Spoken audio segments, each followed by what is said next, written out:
Hey everybody, how you doing? A very special day today. We wanted to get very specific on a very well-known UFO flap. We're talking about the Phoenix Lights. And Jason, we've got Dr. Lynne Kitei on the show today. She's quite the wealth of knowledge. She knows a lot on the Phoenix Lights for sure. She's one of the leading experts on it, and I'm looking forward to talking with her for sure. Yeah, and in our quest to find more science-minded and science-trained people to really give their opinions on this stuff, I mean, she's a medical doctor. She's a physician who had an experience. She's the only lady that ever got 35 mil footage. And the images you see in the paper and that those were all hers. She went through it herself, captured it, and it changed her entire life. And how could it not? So today we're super excited to interview her. We're gonna let her have the floor and just tell us everything she needs to tell. I don't know how much she can fit in an hour, but today we're going to learn about the Phoenix Lights on another great episode of UAP Studies Podcast. Let's do this.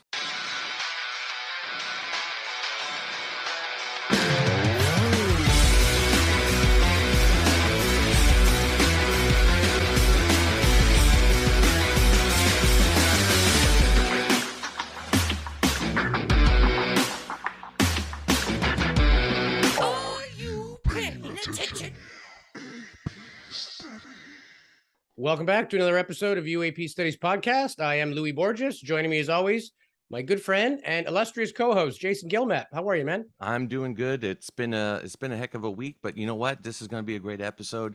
I've been looking forward to this all week, and looking forward to hearing more about Dr. Lynne Kitei. I pronounced that correctly. I'm looking forward to talking with her a bit about the Phoenix Lights and discovering more about it. Yeah, and so we're super excited because we're more science-minded than kind of fringe or outer-minded, I would say. And whenever you have somebody who's a trained scientist, a doctor, I mean, I was a med student and I decided to be an entrepreneur because to be a cardiologist would have been damn near 13 years of schooling for me.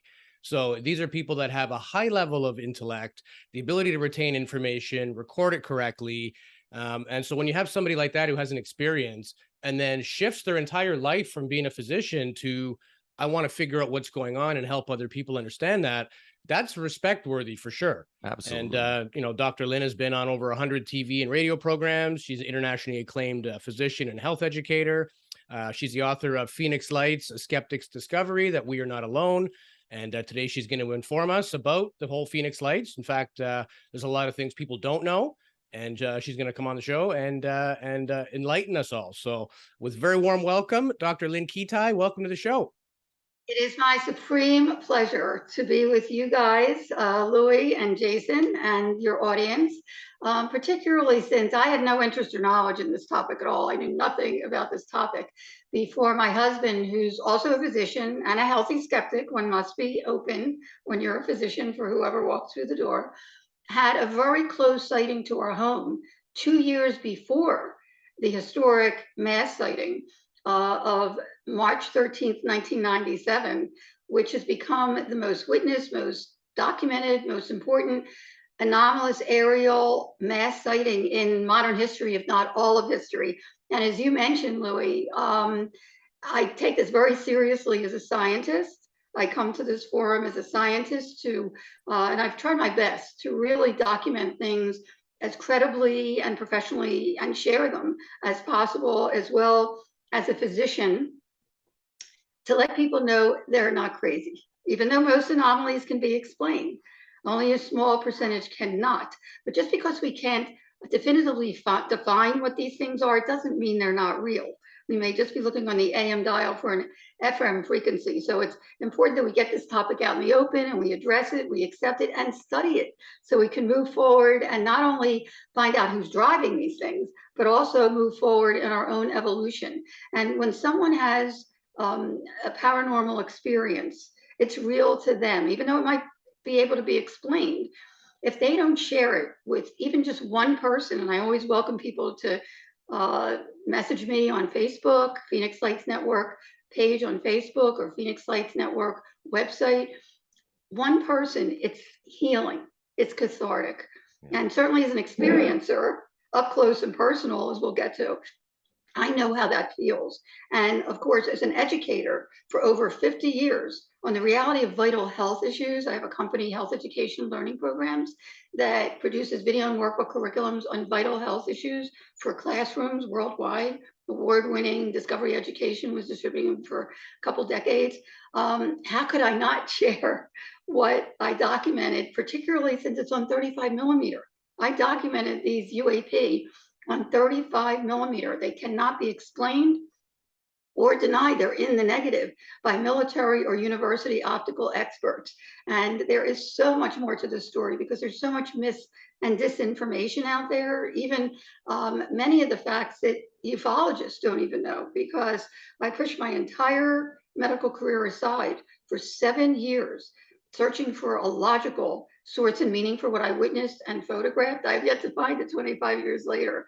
And what I found was so mind-boggling that I ended up with a 750-page journal 7 years later that I didn't know what to do with. I did not want to come forward. And I really did stay anonymous. Only a handful of people knew what I had, which was very significant, as I've learned. But nonetheless, finally, after much soul searching, I did come forward in 2004 with the first edition of the book, The Phoenix Lights, A Skeptic's Discovery That We Are Not Alone. And now it's in its 4th print for anybody interested. It is offered on Amazon and Barnes & Noble, but I recommend the ebook because it has color pictures and live links that they can explore. I'm an educator. Go explore if you're interested in something. But going back to how it all began, if you want me to get into that, I can. And for those people that don't know about the Phoenix Lights, maybe just broadly explain what it was, what happened, what they looked like, and who saw it, kind of thing. Oh yeah, we will definitely get to that. And if anybody's near a computer, a lot of this is a visual. The Phoenix Lights Network, if you just Google Phoenix Lights Network, it usually comes up first, and go to the photo page, because I'm going to be referring to some of the photos, which are really, really important data. Not proof, but definite evidence of something anomalous that cannot be explained to this day. 1995, this was my first introduction. Again, had no interest or knowledge in the topic at all. And I don't believe in coincidence anymore. Everything's for a reason, okay? It happened to be the eve of my birthday. What an incredible gift, actually, in retrospect. We're pretty high on a mountain in Paradise Valley. And our viewpoint overlooks the valley. They call it the Valley of the Sun. And some distance from us, 20 miles away, are 2 mountain ranges, South Mountain and a few miles back, the Estrella Mountain Range. And in front of South Mountain is the airport. So we're very familiar with what planes look like and helicopters and streetlights and car lights and so forth. Again, it was the eve of my birthday. I'm in a bath in a room adjacent to our bedroom that has one wall that's a window. And anything that pops up out there, we get to see. And my husband happened to be standing by the window talking to my mother-in-law on the phone to wish me a happy birthday. And he was on several state and hospital medical boards. Nothing ever ruffled his feathers. And he sounded alarmed. He says, "Get over here quick. What the hell is that?" I grabbed my towel, wringing wet, run to the window, dripping, and a little below us. And you have to, if you can get on that website photo page, which is a really unique collection of the 35 millimeter, you'll see the first picture shows that there is a car on the road. And I did that purposely because cars' lights reflect onto the road, very unlike the true unknowns that are self-contained, okay? And there's skylights to the right of that car, which are significant because if you look up from those skylights on a house, you can see South Mountain and the Estrella Mountain Range right there. Well, we'll get to that in a second. As I'm looking a little below us, and we're kind of nestled in the mountain range, it's a no-fly zone. It's gated. There should be no one there. And it's a very treacherous desert landscape under these 3 orbs in a pyramid formation, one on top and 2 closely aligned underneath. Now I immediately looked underneath because again, nobody should be there, and it's very treacherous, cacti and all that. Pitch black. And I'm looking at these 3 orbs and I'm thinking, whoa, I should get my camera, but I didn't want to miss anything. And you might hear that from other people out there that have had paranormal experience. You don't know how long it's going to last.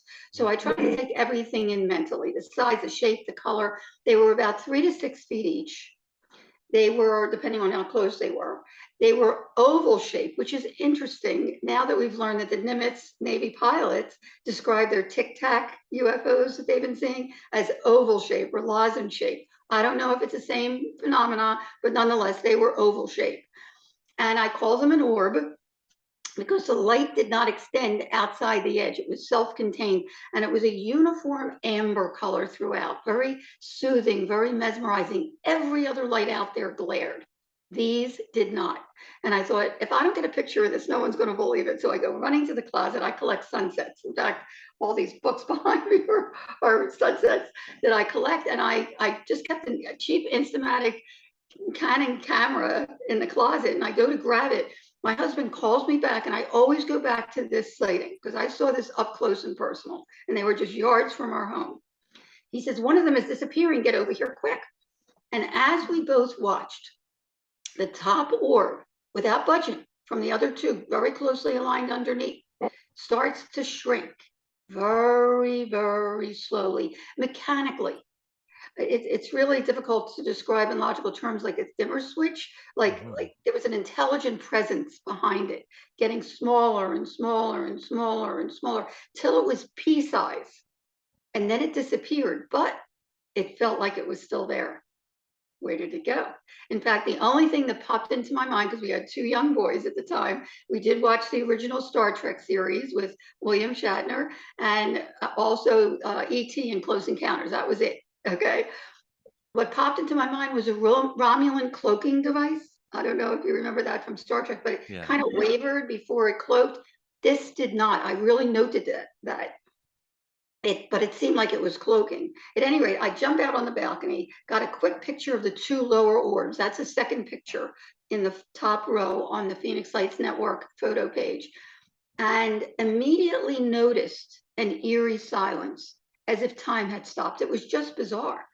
And as intently as I was watching these 2 lower orbs, and I didn't share this with a soul until 2 years later after the mass sighting, it felt like something was watching me. It just did. And going through my mind at that exact moment, I was thinking, who are you? What are you? Do you know that I'm here? I'd love to meet you. The next thing I remember, the left bottom orb started to shrink, just like the top one did. And I quickly shot a picture of that. That was the only one that turned out at the time. But for me, it was confirmatory that we did see something unusual. I didn't know what it was, but I got a picture of it. One half disappeared and one's still there. But I didn't even know who to show it to. I knew no one who was into the topic.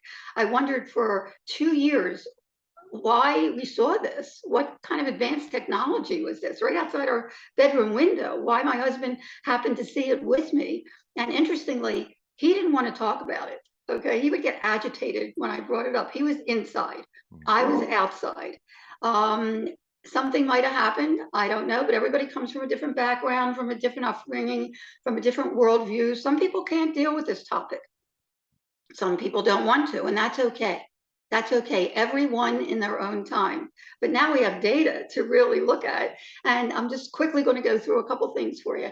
Number one, and if you go on the website, the 21-page report is there. A year after the mass sighting, which is in some of the footage is in the documentary, a year after the mass sighting, we had a huge sighting, 40 miles wide, 20 minutes of straight lines and mirror images. And the final thing was a giant pyramid in the same spot again. And we can tell because we have those skylights there. Okay, we're going to get to that. But at any rate, 2 years later, a year after the mass sighting, 3 years after this close sighting, I had alerted people from Village Labs, which was a clearinghouse for many of the reports, that I had seen these lights through a fog. It was very muted, but they might come back a third night and alert the other videographers, which coincidentally were positioned north, south, east, and west, that they might come back, and they did with a vengeance. And now I had 4 videos taken at the same time had been told that Dr. Bruce Maccabee, the Navy optical physicist, very well respected, should see my data. So I finally got in touch with him. And as an afterthought, I stuck in, now by then, I went back to the strips and found that I had additional photos. So I sent him the first and the last photo. He calls me up a couple weeks later. He said, you said your close sighting in 95 was a couple minutes. I said, right. He said, are you sure? I said, that's what I remember. He said, ask your husband. I said, he won't talk about it. He said, you got to corroborate. And I sat my husband down. I said, you don't have to talk about it. How long was that close sighting in 95? He said, I don't know, 2, 3, 4 minutes tops. Went back to Dr. Maccabee. He said, that's impossible. I said, what do you mean? He said, first of all, he noticed, and if you look at those pictures, it's right there in the negative, the orbs themselves from the first picture to the last picture moved from on the left side of those skylights to the right side. So they moved, number one. Number two, if you look at in the distance on the skyline, the same exact phenomenon, this is where the data gets really, really important, is in the same exact location, disappearing at a distance as 2 months before the mass sighting, which we'll get to, and during the mass sighting that I also captured on 35 millimeter and video. But he said, that's not the most important thing. The skyline is very different. I said, what do you mean? He said, there are many groups of lights on, and I would have never noticed this data in the first picture that are off in the last picture. He said, that doesn't happen in a couple minutes. He said, I want you to do an experiment. He was very meticulous with this. He said, stand on the balcony, approximately where you were standing during the close sighting, and take a picture of the skyline. And it's 3 years later, but nonetheless, one night every hour, next night every half hour. I also took it for another night every 15 minutes, and we'll see when these lights start going out. Well, I usually take a bath when we're home between 7 and 8. So let's be conservative and say 8 o'clock starting point. The groups of lights started going out at 9 o'clock. The last picture is indicative of 10:30, 11 o'clock. And we actually did it again with better software a few years ago for National Geographic. There were more lights that were on in the first picture that were off in the last picture. He said, can I present this case at the upcoming MUFON, Mutual UFO Network, International Symposium in Washington, D.C.? I said, hey, Dr. Maccabee, this is your baby. I would have never known this data. Just keep my name out of it. And he, along with a handful of other people, were very kind to do that for 7 years. He presented the case in 1999, and I never even shared it with anyone until the second edition of the book. It's in its fourth edition now, in 2010, as the first, and as far as we know, the only authenticated photographic evidence of missing time. And the reason that I decided to share it was, number one, our concept of time might not be what time really is. Linear time, past, present, and future, may be primitive. The time is very different than what we think it is. Plus, by then, quantum physics, quantum mechanics had talked about the possibility of 10 or 11 different dimensions, bubble theory and string theory. Well, if there are other times and spaces along with ours, why is it such a leap to think that there may be other intelligences in those other times and spaces that we get glimpses of if we're open to them or invited? So I finally did share it. So that's a little tidbit for you guys, and the 21-page report is on the website. Now, fast forward 2 years without seeing anything remotely similar to the close orbs. And mind you, I didn't even know the faraway orbs were there. I noticed January 22nd, 1997, 3 huge orbs at a distance, equidistant from each other, hovering for many minutes. And I'm watching them and I'm thinking, wait a minute, they're amber, they're in a formation, even though it's a line formation, equidistant from each other. They're huge balls. And I watched each one seem to shrink, like the close ones did, from right to left. And I even mentioned it to my husband. He said, do I still have to go to work tomorrow? That was his comment. And the next night, he happened to be at a medical board meeting. And I come upstairs, and from that sliding glass door that's perpendicular to the big picture window, I notice the same 3 lights in a row are now far south, in front of South Mountain. And I knew they were in front of the mountain because there are blinking red lights on top of the mountain to alert jets that are coming into the airport that there's a mountain there. So I said, enough. I run downstairs, grab my video camera that was fully charged, go outside, get about 18 seconds worth, and the battery went dead. Went back inside, hooked it up, went outside, they were gone. It's about 8 o'clock. About 8:30, my husband comes up the drive, and I go outside. I said, honey, remember I told you about the 3 lights in a row last night that were far west? Well, about a half an hour ago, they were right in front of South Mountain. As I'm pointing like this, they reappeared in the same spot. It was like, whoa, I got to get a picture of this. And luckily, and I have to say again, don't believe in coincidence, in video, anybody that's seen the video, it doesn't do the lights justice. They're much smaller, they're white, they flicker. Nonetheless, if you really study them, the formations are very compelling, but they could be mistaken for something else. But in 35 millimeter, they're in the negative. They can't be fudged, they can't be manipulated. I run upstairs, grab my 35 millimeter, get out on the balcony. Just as I'm ready to shoot the 3, suddenly 6 lights across appear, massive span over a mile wide above the 3. It was so unnerving not having an explanation for 95 close sighting that I started to shake. And if you look at that picture, it's wavy because I was shaking. But I kept my wits about me, thank goodness, because the second picture is real. To me, it's a smoking gun. Because what it shows are 5 lights that look like a V with 2 underneath. Well, 2 months later, and we're going to get to that very shortly, during the mass sighting, March 13th, 1997, thousands of people would describe what they saw as 5 lights in a V formation with 2 trailing lights. This is 2 months before the mass sighting. And as I continued photographing them, it seemed that whatever I was photographing head on turned into a V shape. You can see it right there. And, I didn't sleep well that night, but I got up the next morning. I figured, you know what? There must be a logical explanation for this. I'll just search it out. And the night before, as the 3 were disappearing from underneath, I called the Arizona Republic and I said, you got to get somebody out there quick. There's strange lights in front of South Mountain. It's massive. Please get a picture of it and tell me what it is. They were gone. So the first call I made the next morning was to the Arizona Republic. And I said, did anybody call last night to report strange lights in front of South Mountain? She gets off. She comes right back on. She said, nope, nobody called. Well, I know I called. So I said, my husband and I did see something strange. We even got pictures of it. Who can I find out from what this might have been? She says, well, sometimes Luke Air Force Base sends experimental maneuvers out and they don't tell the public about it. I thought, that sounds reasonable. I called them, try to be very professional. My husband and I are both physicians. We live mountainside in Paradise Valley. We saw some strange lights in front of South Mountain last night where the airport is. Do you know what they might have been? And from the get-go, she had an attitude. And she said, they didn't come into Luke Air Force Base. They didn't come out from here, so we had nothing to do with them. I said, be that as it may, we did see something strange. I did get pictures of them. Who can I contact to find out what it might have been? I'm sure it's a logical explanation. She says, well, you said it was near the airport. Maybe they saw something there. Haha, now it was a mission, which was very unlike me, I have to say. I called the FAA. And I got a very nice operator on the phone, told her the same thing. She says, well, there was a group here last night and they did mention that they saw some strange lights. I said, oh, could you please see if you can get one of them on the phone just to confirm, again, the scientists, and we confirmed that we saw the same thing. So it took forever. Finally, this guy gets on the phone, very low key, because we met him afterwards at Village Labs for a briefing. He was more excited than me.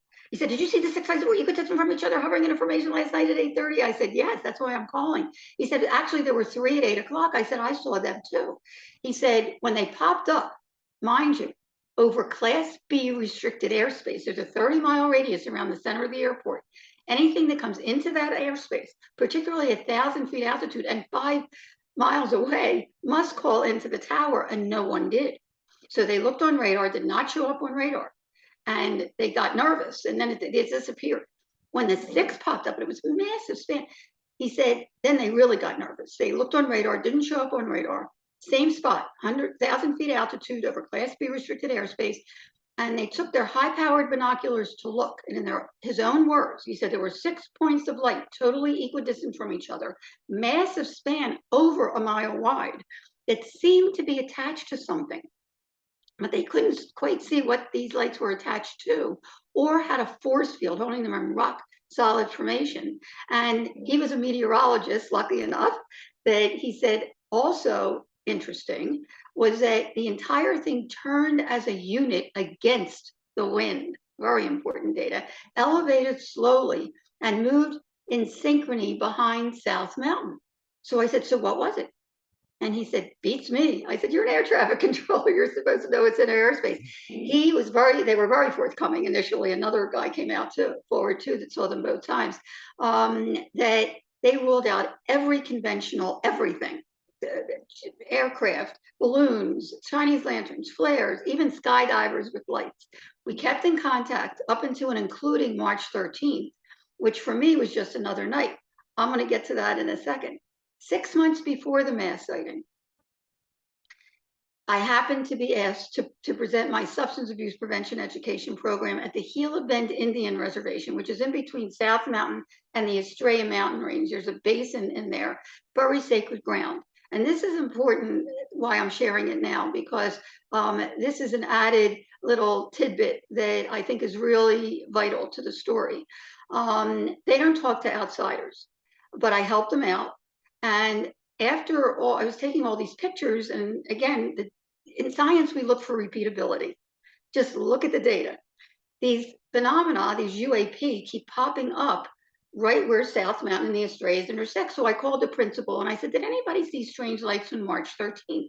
And he started to giggle. And I said, is that funny? He said, are you kidding? We've been looking up at them for centuries. We call them sky people, light beings. I had no idea. And as it turned out, he says to me that, that not only have they been seeing them for centuries and looking up in the sky at them on March 13th, but also that's how the Estrellas got its name. It means star in Spanish, gateway to the stars. And there's petroglyphs etched out, drawings of the same exact thing that my husband and I saw on South Mountain, of the three orbs in a pyramid or triangle formation. And they believe there's a portal or gateway in that area. I put that out there, decide for yourself. But the fact is that these phenomena keep popping up in the same location. Okay, now we fast forward. A couple of weeks before the mass sighting, it was getting ridiculous. My husband was not, he was getting agitated. Every time I saw these lights, the scientist in me felt like I had to document them on film. So I started showing the video to my friends. And this is how close I was, guys. A friend of a friend had a neighbor who had a friend who knew the past president of MUFON, Mutual UFO Network, which I had never heard of before. I called him up. I said, I'm seeing these strange lights. He didn't hear about it, but there were other people along with myself that were seeing them and documenting them on film. One even called MUFON up to their balcony the night of the mass sighting, and they caught an arrowhead of 5 lights. Just look at that video. They're attached to something or have a force field holding them in rock solid formation. And I said, I have a picture from 95 that I'd like somebody of credence to take a look at. He refers me to a field investigator for the following Wednesday, who calls me on Tuesday to postpone because the then state director wanted to be there and his mom had passed on Saturday. Wednesday was the funeral. The only window of opportunity I had for another 2-3 weeks was Friday morning at 10 o'clock. He said, fine. I knock on his door. He opens the door. The first thing he says to me, did you see the mass sighting last night? And I said, well, I saw something similar to what I told you I saw 2 months ago. In fact, not only did I take video of it last night, but I called air traffic controllers to confirm because it looked like the same exact phenomenon, the same exact location. And they confirmed that it was, plus a couple pilots called in, a commercial airline pilot on departure that said, what the hell are these lights over me? That's significant. Okay, right over the tarmac. And a private pilot who he didn't say his name, but we'll get to that a little later, who came forward just a couple years ago, who was actually reporting the sighting while I was filming it. And he said NBC was coming to interview him in a half an hour. Well, I had done health reporting for NBC in Philadelphia in '76 and in Phoenix in the early '80s. And I said to him, look, I don't know what we're dealing with here, a hoax or military or whatever. It's not about me. It's about the data. It's never been about me. It's about the data. I said, I have the video, take a copy of the video. By the time I got out there, there were 6 lights that popped up first, but the camera wasn't focused. And then by the time I got it focused, there were 3 endpoints of a giant V or triangle. I said, share it with whoever you like. I'm out of here. and I left. By 4 o'clock that afternoon, when the first news came on, I didn't even know if they were going to cover it.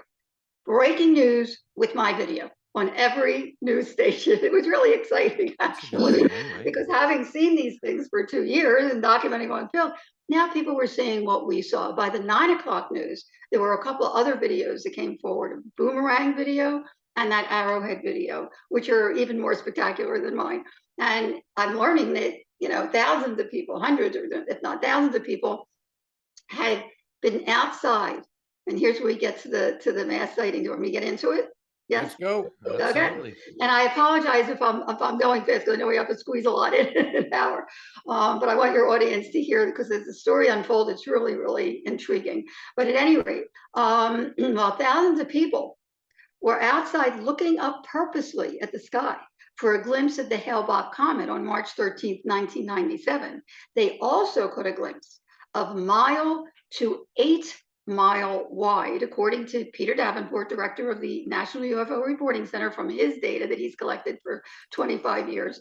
Either these orbs in rock solid formation, in V formation, triangle formation, boomerang formation, or actual craft. And here's where it also gets very interesting, because after a 12-year study, and there's so much mis and disinformation out there. I'm so glad your audience is hearing this, because it's important data. After a 12-year study, meticulous study of hundreds of reports, 2 or more people had to see the same craft to be in the study. It ended up that there were 10 different craft that were reported. Now, whether it was one craft that could morph, or the perspective from where the person was standing, or a parade. And that's vital information, because not only were there multiple things happening, and if you go on the GAP page, GAP, Geospatial Animation Project, you'll see beautiful illustrations of all 10 craft plus animations. But the main thing is that there were so many things going on at the same time, and not for just a couple hours. And I understand how the media just picked up on the 8 to 10 period, because that's when most people were outside looking up at the sky, and then saw something unusual and called the news and whatever. But in reality, the mass sighting began at 3 p.m. in the afternoon, daylight sightings in Arizona. 5 o'clock hour, Native Americans were seeing the same thing in New Mexico. 7 o'clock hour and beyond in California. 10 o'clock hour, there were 2 commercial airline pilots that called into radar to report one of these massive craft covering Las Vegas. And the reports continued, and the sightings continued until 5:30 the next morning. The last report I know of personally from a Boeing crewman, the head of the unit, actually shared with me that they were coming into Sky Harbor International Airport for work at 5:30 next morning, and one of these massive craft was covering their tarmac. So we're talking about not 2 hours, not 2 events, many events over a dozen hours and over 4 states: Nevada, New Mexico, California, and Arizona. And even though this all happened on March 13th, at 3 a.m. that morning, there was a call to the National UFO Reporting Center. We have part of that recording, very professional, from an alleged crewman from Luke Air Force Base, because now we're going to get into technology here that was unbelievably absurd, who reported in great detail that jets were sent out at 8:30 p.m. that night to intercept and get gun camera film of one of these massive over mile wide craft hovering over central Phoenix, 7th Avenue and Indian School. As they got close and approached, the lights started to dim, and then the entire thing blinked out and freaked out one of the pilots, who this alleged crewman said he helped out of his aircraft. So there is much more to the story, and we're talking a craft that disappeared. And we're talking people were right under this craft. We have a wonderful pilot who saw, we're talking gunmetal and windows. Some people saw beings at the windows. Some people got telepathic messages not to worry. This was a parade, a major parade. Also, if you look at that GAP page, GAP, on the Phoenix Lights Network website, you'll see one of the craft split in 2 and then shot straight up. Some people saw these orbs detach from the main object, go out into the environment, and then redock with it later. Is that what happened in 95? I don't know. But nonetheless, we have numerous people who saw this, as well as there was no sound totally silent, which was very eerie to people because it was so massive. Where was the propulsion of this thing? Plus the fact that when some people saw it take off at blink speed, didn't even disperse the air. So we're talking technology way beyond anything that we have even seen in 25 years. Okay, you would think, and who knows, what's out there, but you would think if anyone had this kind of technology, especially the precarious situation we are in the world today, that they would show their prowess, right, guys? Yeah. Well, I mean, show what do the you think? technology anyways, right? Yeah. Yeah, I mean, we're talking incredible technology here, and yet, as the story unfolds, there was no investigation, no explanation. It was uncanny. And when anybody officially was asked about it, they said, "What? Something happened on March 13th?" It was just absurd. Yeah. When we're talking rooftop level, some people said they could have thrown a rock at it. It was that close, and yet there was nothing until May.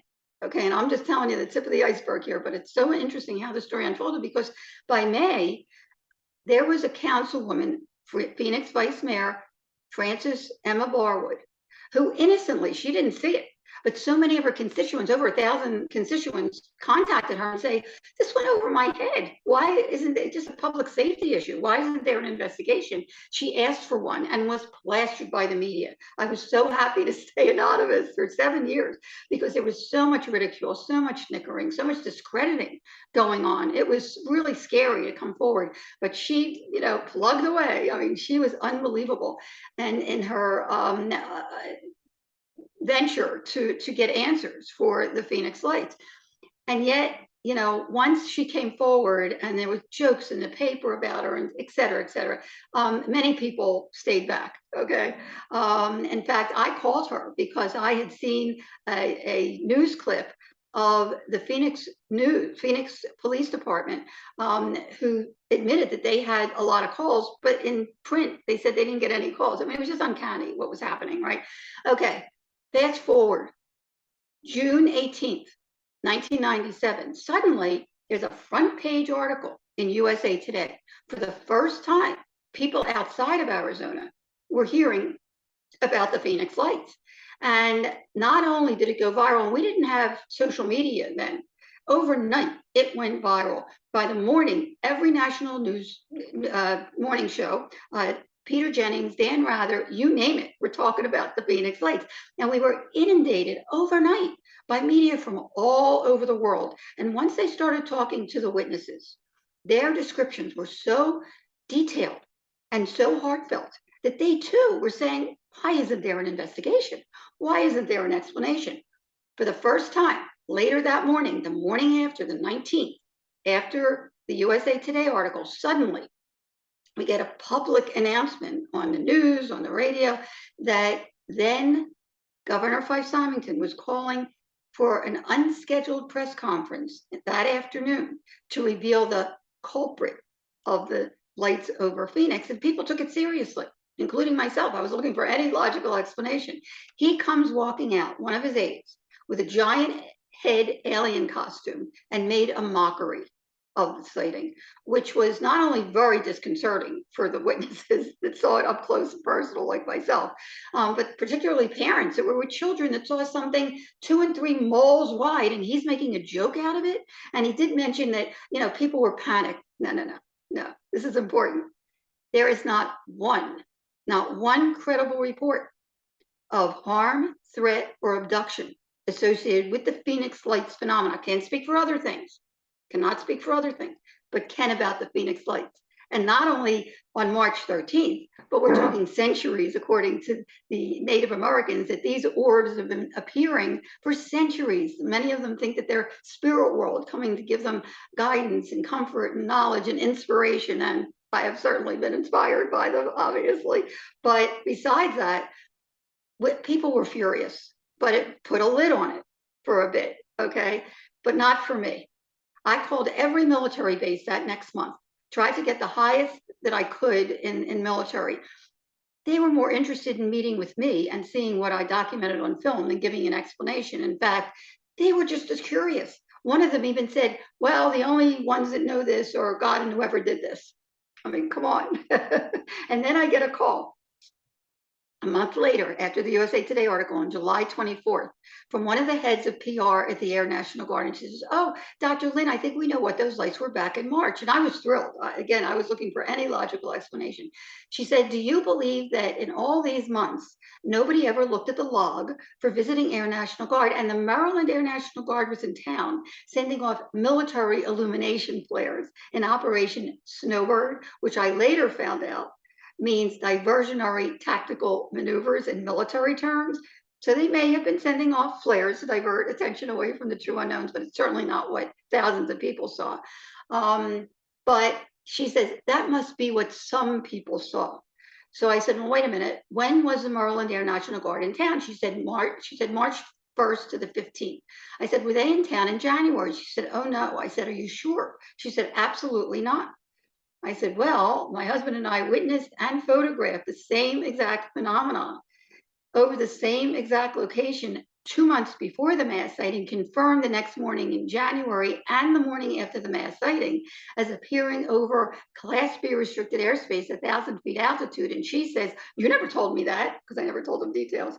I said, "Besides, you're trying to tell me that flares," and by then, again, I tried to educate myself to anything logical, that are dropped from aircraft on a parachute, that drift and drop in seconds haphazardly to the ground, have huge smoke trails that are illuminated by the flare itself and illuminate the area around it. That's what they're meant for, is heat seeking. So missiles will go to them instead of the aircraft, right? I said, "So you're telling me that flares that cannot keep a formation for more than maybe a couple minutes tops traverse the entire state in a rock solid, equidistantly spaced, mile wide V for hours?" And she says, "I have a call coming in. I'll get back to you." Well, I'm still waiting, guys, for that call. And you Anyway, mentioned that you ahead. mentioned that it was against the wind as well. So if these things were dropped, they'd be going against the wind, right? And they wouldn't stay Yeah. perfectly And equally they wouldn't stay separated. They wouldn't all move in unison. They wouldn't span 4 states. I mean, this is the swamp gas of the Phoenix Lights. Let's be honest. There you go. There you go. And 3 years later, to confirm that, you ready? And people don't know this happened, except locally. Francis Barwood was then running for Secretary of State to get answers for the lights over Phoenix and asking brilliantly for a reenactment. Hey, I'm open. I'm a show me person. If it was military, do it again, right? Shame on you for denying it for months and for doing it right over people's heads. But nonetheless, if it was military, show us, right? Right before the third anniversary, we get a public announcement that 3 Air National Guards were coming into town to show everyone the Phoenix Lights. Now, whether they thought it would diffuse the issue or confuse the issue, talk about a joke. It was a total failure for the military. In fact, they were supposed to do a 2-week run and they scrapped it after that night, because if you go to the news page on the Phoenix Lights Network website and scroll down a bit, you'll see a block there that says AZ Family. They got video of what they tried to do. They tried to make a triangle. It was upside down and fell apart immediately. One of them just fizzled out, actually. It was a travesty for them. I mean, it really put the nail in the coffin. Besides the fact that no one to date has described what flares do, okay, that saw the true unknowns. The Phoenix Lights have never been recreated or explained to this day, although they continue to appear worldwide. In fact, one of the craft in the illustrations, if you look at it, it's like a V with every light is 3 lights. I found a video that a civilian took a month before our mass sighting in St. Petersburg, Russia. They had a mass sighting, and air traffic controllers also reported it over their tarmac, the same exact craft. Okay, so I mean, these are worldwide and have been appearing not only for centuries. We didn't even get into that because I had no idea that these phenomena had been with us since human documentation began, in Sumerian writings and Indian writings, and even in the Bible, Ezekiel's wheel. And you fast forward to the 15th and 16th centuries, and we have pictures and frescoes of people looking up at the sky with what we would call a UFO, with beings in the UFO. And then fast forward again, 100 years before our mass sighting, there was another mass sighting in Kansas, California, Washington, and Canada of a massive, they called it a massive airship that had removable lights. Sound familiar? That was 6 years before the Wright brothers took flight. And then Foo Fighters in World War II. In fact, I conferred with Dr. Richard Haynes, who was one of the heads of NARCAP that reported pilot sightings. And in World War II, each side thought the other side had these advanced spy technology, these orbs in rock solid formations around their aircraft. It wasn't until after the war that everybody found out that nobody had this spy technology. And then you fast forward again. And in the 80s and 90s, we have Hudson Valley, Belgium, which is an example of what should happen. They're a model because they had the scientists and university and military and civilians get together and try to study these phenomena. That's what should happen. And of course, UK and then Stephenville. I mean, these things are happening worldwide. Then we fast forward right after the 10th anniversary. And again, I'm just telling you major highlights here. The former governor, Fife Symington, who had mocked the sighting in 97, came forward bravely, for whatever reason, to disclose that he actually witnessed one of these mile-wide craft. And as an awarded military pilot, it definitely wasn't flares. And in his own word, and you would hear this word constantly from other countries are much more open to these phenomena as being real. He said it was otherworldly. Okay, that's a very important word. Then we fast forward again. Right after 2017, the article, big article, which I know you guys are very familiar with, the New York Times, it divulged the Harry Reid $22 million study. And of course, they've been studying it for decades, but finally they admitted they were studying these UAP. Shortly after that, the private pilot who had called into the airport while I was filming it, came forward too. And it was Kurt Russell, the actor. And his UK report, which is really telling, is on the website as well, on the news page, the Phoenix Lights Network website. So I invite people to take a peek at it. It's really cool. So, the story continues to evolve. And I really appreciate, thank you for letting me share, with your audience how the story unfolded. But there is so much more to this story. And one of the things that really prompted me to come forward, I went back to work at the Arizona Heart Institute Wellness and Imaging Center as a chief clinical consultant of the heart test, the calcium in your arteries. And behind closed doors, I took that 750-page journal and started editing it down to the most credible, scientific, and compelling data that I had found. And finally, after much soul searching, in reality, how could I stick it in a drawer?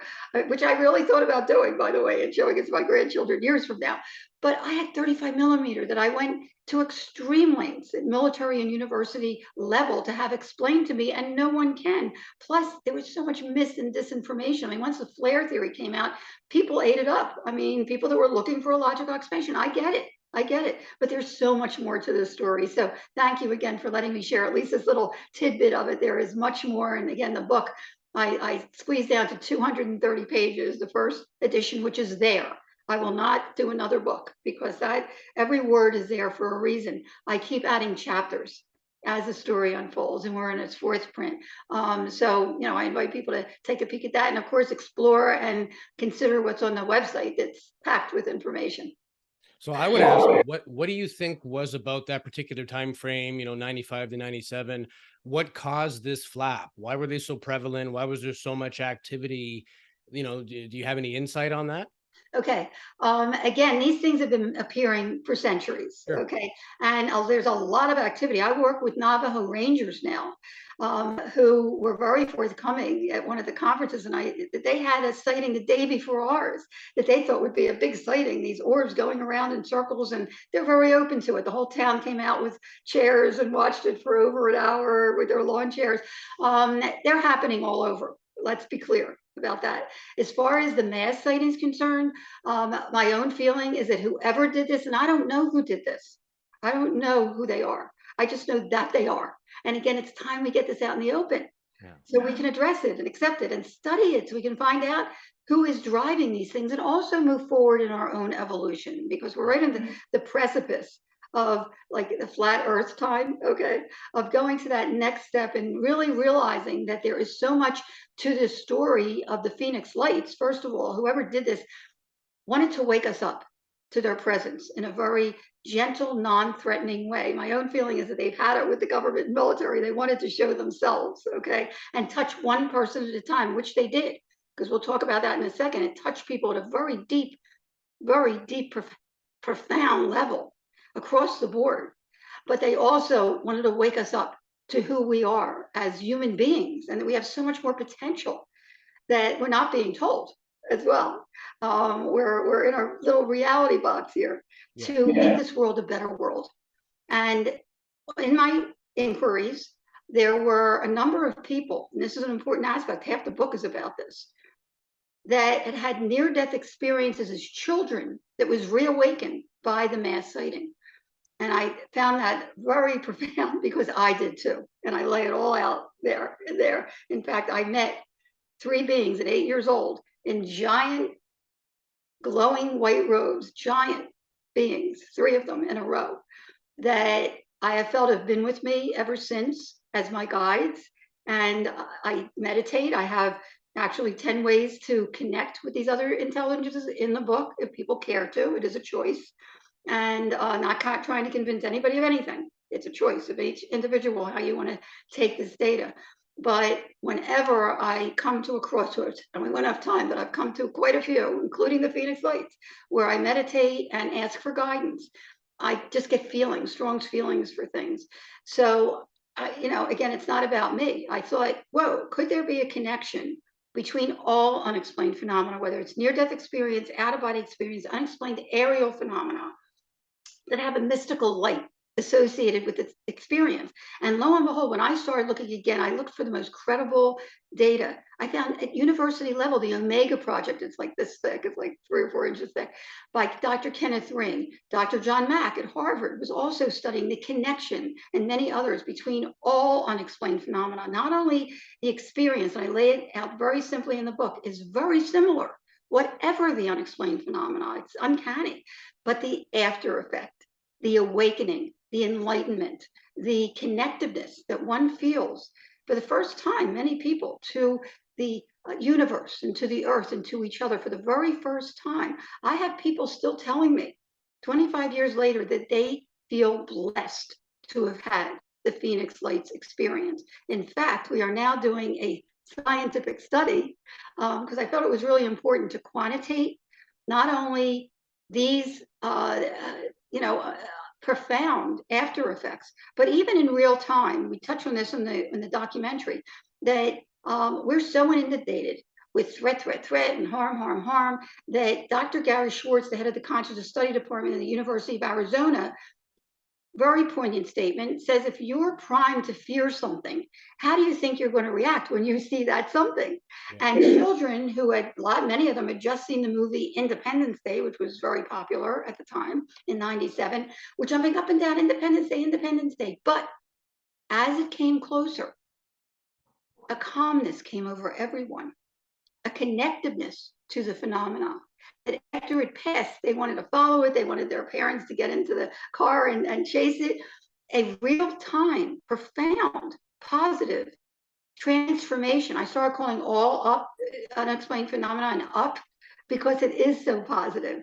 Our consciousness, whoever did this, is definitely touching one person at a time and waking their consciousness up to their presence and to the positive potentials we have as human beings to make this world a better world. And the message across the board, not only with the Phoenix Lights, with many people, but also with near-death experience, is wake up to what you're doing to your planet and yourselves before it's too late. And if that's not an important message to get across, I don't know what is. No, even the fact that we're being not told the truth about what's really going on is a disservice to humanity, because it's not telling us about the reality of the universe. If they are here, if we're again visitations from some outside source or from another dimension, it doesn't matter. It's the fact of revealing that to the general public to let them know, hey, this is what reality is like, and this is what's really going on. Louis, do you have any final questions for our guest today? No, I just want to extend a very warm welcome. We might have to do a 2.0 because this is such a big phenomenon and story. You can't condense it to an hour. We like to keep our episodes around an hour, so you get a nice little snippet. But just a wealth of information, Dr. Lynne. We really appreciate you coming on the show. It's rare to have science-minded people like yourself, and I mean, we have Avi Loeb coming on in November, so we're really making an effort to get science-minded people, and not just people that think they know, but people that are humble enough to say, I don't have a frigging clue, but I know I want to find out and I want to help other people get there and bring that attention to this. Because a lot of people that reach out to us, we get a lot of emails, people share their experience. We've had people say, hey, I've never told anybody this. I'm embarrassed. And at least I know you guys are open-minded. It's cathartic for them just to get it off their chest. So if we, play a very small role in this whole thing, then that's good enough for us. And you are not only experiencer, but you've helped other people deal with theirs. And yeah, it's been a great show. We're really impressed by your knowledge, and we'd love to have you back on again sometime. Absolutely. And there is so much more in the book, I have to tell you, if people care to take a look at it, because there were talk about coincidences and paranormal activity after the mass sighting. That's like, whoa. And even automatic writing and all kinds of neat things. But you hit on something that's the most important reason I came forward, was to let people know it's okay to talk about this. It's time. We need to talk about this. And it's wonderful that now the military and government are coming forward, at least to let us know that there is something in our airspace, something visiting us. It's something that might have been here. I mean, look, 70% of the earth is ocean. They could have been down at the bottom of the ocean that we can't reach for millennia. And who knows what they are, like you mentioned, whether they're interstellar, intrastellar, time travelers, interdimensional, okay, that we get glimpses of if we're open to them or invited. It's still a question that we need to study and we need to discover. And I so appreciate you letting me share this data. And I hope people will look further into the Phoenix Lights and go to the website. It's packed with information. And actually, our award-winning documentary, we're so proud of it. It's a real grassroots effort. Is now free on Tubi. If anybody has Tubi, and also Amazon Prime, I believe it's still free on there too. I just want to get the information out there so people can learn and grow and decide for themselves how they want to accept this information or not. But it's out there now. So thank you for letting me share it. Awesome. Dr. Kitei, we appreciate your time. Thank you so much for coming on the podcast. And keep looking up. Now it's a double entendre. Absolutely.